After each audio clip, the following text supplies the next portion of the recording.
Yes guys, hope we're good. Welcome back to another YouTube video. Today we are going to run through the 5 laws of lifting, the things that you need to consider when embarking on a health and fitness journey. When you're looking to transform your physique, have more purpose in life, have more confidence, get all jacked up, all lean, all ripped, all looking juicy and jacked and just attracting women like it's flies to honey. Maybe if you're a woman watching this, it's maybe the other way around, you know. But with that being said, I'm going to keep it short, sharp, straight to the point so I can deliver some value bombs for you guys out there and just really break things down. 5 things that came to my mind today that I just want to share and hopefully provide some value for you out there so you can rock and roll and crack on with your journey, knowing things that I wish I knew after now doing this for 10 years. So let's get stuck in. So law number 1, are you running away from pain or are you moving towards pleasure? When I started training, 16 years old, I was a skinny, fat, soft, little, unconfident kid. Anytime that I would, even speak to a girl, I'd get a bright red face. I was so insecure. I remember once going to the swimming pool with people in my school, and one of the girls grabbed me by my little man boobs and said, nice tits, nice tits. And she was one of the most popular girls in school. And that broke me. But with any big setback, 9 out of 10 times, it will push you towards having humongous growth off the back of something like that, because it sticks with you, it stings, and they twist the needle and it hurts, and you're like, I need to change, I need to sort this. And you're looking at other guys, they've all got fucking 6-packs, they're all ripped, they're all lean, athletic. I was not genetically gifted or athletically gifted growing up. I just was not. And I always looked at other kids and I was like, I wish I could be like them. I wish I could have the body like them. And I've done all the stupid things like, 100 sit-ups a day, 100 push-ups a day, buying the whey protein when I was younger, 16 years old, thinking it was just going to turn me into like Mr. Incredible or some shit like that. And I wasted a lot of time back then just insecure, always trying to escape the way I felt, so I was not happy with my body. But I honestly believe that this stage is absolutely vital for anyone out there, because you need to, the way I kind of put it in my mind, it's like you're either running away from pain or moving towards pleasure. And at the start of any journey, it's like almost, you'd obviously rather have 100 pounds given into your hands rather than touch a hot stove. That's pain. You want to avoid that pain. You want to move towards the money. But when it comes to your health and your fitness, you kind of need to be taught through pain. You kind of need to be deeply unhappy, deeply unsatisfied, deeply unconfident first to then take action. Because a lot, like, see, if you're genetically gifted and you're ripped, you're round and you look amazing, you have an amazing body, there's not really much need to change unless you are really ambitious and want to, go down that path and develop. But see, those that are in a state of pain, initially they will have the biggest growth, the biggest change, because they're so ready, they're so willing, and they're so driven and motivated to get away from how they're currently feeling. But to highlight that, the deeper you get into your journey, this me been doing this 10 years now, the deeper you get into your journey, you're going to get to a point where you can't always use the same fuel for the fire that lit it initially, and you're going to get to a stage where you just can't continue running away from pain. Like, I don't look back and be like, oh, I'm still frustrated at that situation. I've got the body, I've got the business, I've got the partner, and I'm living the life I want to live now. Like, I'm not in a sad place, So now it's at a stage for me, it's like I need to use that ambition, because I've created the foundations. I've got myself to a spot, a point where I generally do now need to just grow and develop upon the stable foundations in which I've created for myself. And that's me moving towards pleasure now. I'm looking forward to the next challenge or the next goal, continually refining my physique, eating healthier, getting clearer on my routine, my purpose, my productivity, improving my performance. I'm not just trying to get that initial transformation to escape that horrible shambles of a world in which I was previously living in. And if you guys out there, you might have a lot of body fat to lose, you might be under muscled, extremely skinny fat, whatever it may be. that is enough motivation. If you're not happy with how you look, like man in the mirror test, on a scale from 1 to 10, how happy are you with the way you look? If the answer is anything less than a 5, you need to take immediate fucking action, because that should be the thing that gets you in the gym. That should be the exact thing that drives you forward to really push into a position that you can now look at and be, you know what, I'm fucking happy with the work I'm doing. And that's where you need to get to, and that's just driven ambition, where you're disciplined, momentum's behind you, you're motivated, and you desire massive growth. So law number 2, don't trust your mum. And you know what, your mum might have a lot of great advice, like trust your gut, I'm proud of you son, proud of you honey, I love you no matter what. But see, when you're trying to change your body, right, this is one thing I encountered and still encounter to this day. It's like, oh, are you still on a diet? Oh, are you trying to get big now? Why are you not eating this? But I made you this cake. Oh, just be normal and have this. Like, the thing is, your mum wants you to be comfortable. Your mum wants you to be well fed. Your mum wants you to be well looked after. But imagine this scenario, right? If you look at your mum and ask yourself, if I listen to her, will I have the same results as her? That is the question. That is the thought process.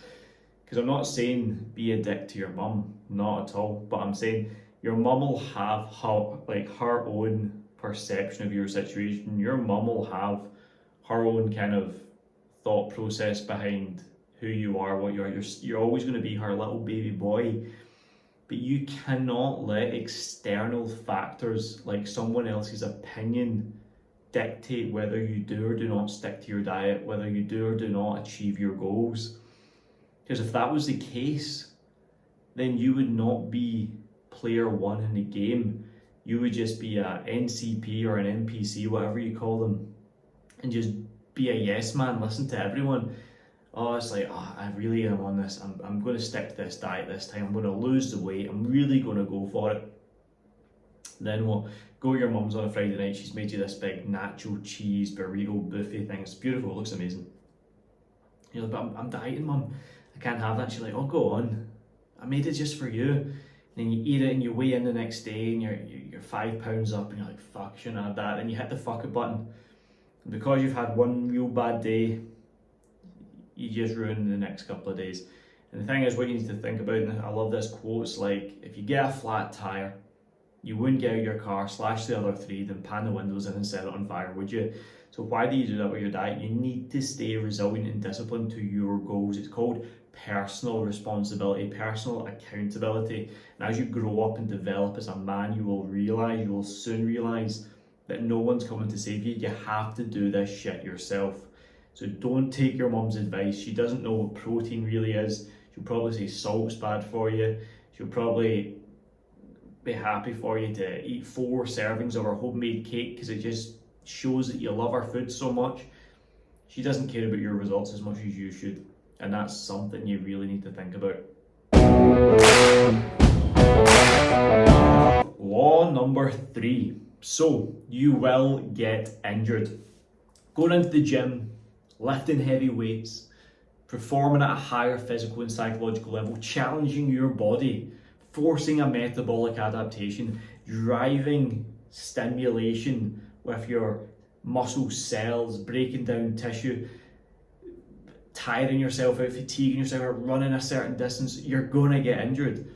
Personally, for me, I can count my injuries.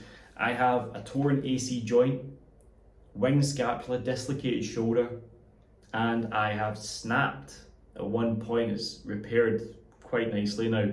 The vagus nerve that connects my lat to my shoulder, and I got like pins and needles in my arm, lost a lot of movement. It's still a bit mangled to today, but we move on. I have done my meniscus and my ACL in my knee and chipped a bone. I've snapped the metatarsal in my foot. I've hurt my back before. You're going to get injured, right?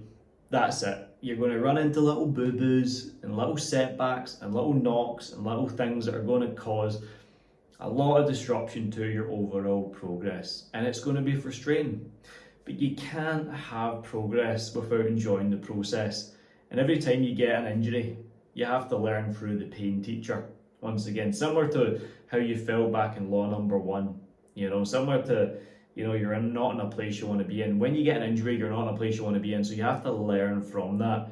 You learn the rehab exercises, the mobility, the prehab, the warm-up routines, and you get yourself to a position over time where you understand how to manipulate certain training and exercises and workouts to suit your body, to suit you better the deeper you get into this game. Because those injuries, they're inevitable. They're gonna fucking happen no matter what. And you just need to be at peace with that if they do occur. Obviously, train correctly, train smartly, don't use your ego. Ego is the enemy in this case, but you need to put yourself in a mindset that, these things are going to happen. If you put 500 pounds in your back for a back squat, you might hurt yourself. You might blow up, you might tear a quad, you might tear a pec bench pressing. You might hurt your wrist doing a weird tricep movement. You might just hurt your shoulder or hurt your back. Things are going to happen, but how you now respond to that is everything. It's like you're not just going to be a wee crybaby and say, oh, I've had a boo-boo, so I can't do anything. It's like there's always something to do. Throughout any of my injuries, they have always made me stronger. When my shoulder went, I worked my legs. When my knee went, I worked my upper body. When my foot went, I worked my forearms. When my foot came back, I had to really focus on developing the calves, the ankle mobility. So I got really flexible. I got jacked calves, vascular jacked calves. When I couldn't train as much upper body, I ran more. And the list goes on. There's always something to do to improve your health and well-being. And if you take it back to step number one and you keep that in your mind that you're running away from pain, you're not in the place you want to be, then you're always going to try push that performance needle and get physically and mentally better through personal development, through working on yourself, through training hard and overcoming these limitations in which the world puts upon you when you're dancing with the devil. Law number 4, environment dictates results. Have you ever worked out in a gym that is just lackluster? You look around, it's just grannies training, old boys. It kind of has a stale stench of pish. All the machines are old and clunky, the music's dead, there's just no in for it, and you go in and you're like, oh god, today's going to be a brutal workout, down to the fact that the environment you're in is shit. It's unmotivating, uninspiring. You need to put yourself in the right environment, and this goes for your relationship. You need to have a partner that supports you. This goes for your family. They need to understand what journey you're on and be at peace with that. Your friends need to understand that if you're hanging around with loser friends that are all fat and sad and broke, they will make you the next version of that, like another fat, sad, broke guy. You need to be around strong, intelligent men. You need to be around strong, intelligent people. Because when you now work out with people that are, let's say, bigger than you, smarter than you, you're going to learn things, you're going to push harder. Environment's everything, even from the environment you live in. Your kitchen, the food that you put in the fridge, the cupboards, how tidy is your office space, your bedroom. If it's all messy, if everything's a mess, everything's unmotivating, uninspiring, how do you think you will get better in life? You just won't. You'll be trashed. You'll be put to the wayside. You will literally become part of the 95%.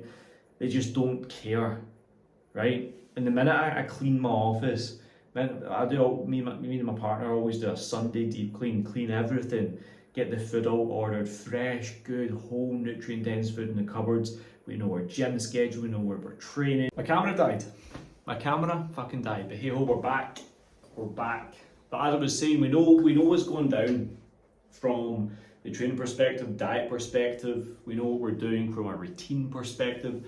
Environment's absolutely everything, not only from where you live, where you train, what you eat, who you hang around with, the content you consume, the books that you read, everything. So you want to be dialing that stuff in as much as you possibly can to remove any negativity, any doubt, and allow the exact environment for growth. Just as a flower would need sun, water, good quality soil, and good quality air to grow and develop properly. If you put yourself in a dark little room with negative shit, you most likely will become a negative shit. Law number 5. This one is potentially by far the most important, and it's about playing the long game. You have to expand your time horizon. It has to be bigger. So many people place their self-worth on what they can manage in a week, 2 weeks, 3 weeks, 4. Never mind 5 months, 6 months, a year, 2 years, 10 years. 10 years I've been doing this. And I'm nowhere near the level of success that I want physically, with business, with relationships, with where I live, with everything. Like, there's so much more to work on.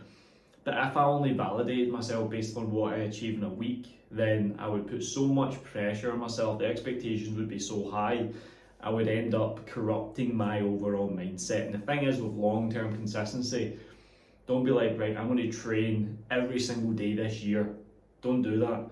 Say I'm going to train 100 times this year. It's almost like no fap as well. It's like, don't say I'm never going to fap again. Say I'm only going to fap 100 times this year, or I'm not going to fap every day this year. I'm going to do it every third day. And it's like, all you're trying to do is either minimize the negative stuff and advance the positive stuff. So you have to have a long time horizon, because I always say to my clients, like, right, okay, you had a bad meal out. Okay, maybe cheat meal wasn't planned, you just caved in, your willpower wasn't there. Well, zoom out. Let's say you have 30 days in a month. Let's say you eat 4 times a day. That's 120 meals. One of those meals was net negative out of 120. So 119 other meals of the day, or the month I should say, are absolutely tickety-boo. They're absolutely bang on, right? That's time horizon. That's expanding things. You know, it's expanding things. Even if you're editing a video and you see everything compressed, it's very hard to edit because it's like, oh, it's too much, I can't get the right bit. But if you open things up, you can see things more clearly and chop things up a lot more neatly, concisely, and nicely. So you can actually develop at a rate and state, and stay like kind of in flow with the momentum in which you're trying to gain and build. It's almost like if you told a fat guy that if he's not allowed to ever have a bad meal again, he's not allowed to have a snack ever again, or any time that he fails in his diet, he has to restart it, he'd probably not make it that far because he's just not built up the capacity. But if he says to himself, you know what, out of those 120 meals that I'm going to have in this month, I want to make sure 100 of them are better. So I can have 20 bad ones, but 100 are good. And it's just about playing that and playing that and playing that and playing that. It's like meditation as well. If you say I'm going to meditate every day, it's like, it doesn't work that way. You might meditate for 3 days and you might not do it for 3 weeks, and you've done it another 3 days and you might do it. But like the time in which the failure in which you have every time you give up on something, the room between stop and start gets smaller and smaller. There's been periods in my life over the last 10 years that, you know, I've missed a couple of days training, or I've drank too much, or I've ate too much, I've not slept well enough. But over time you get better and better and better and better at responding to these setbacks, these knockbacks, and you don't look at things on such a small scale, you expand it much larger and you play a bigger fucking game.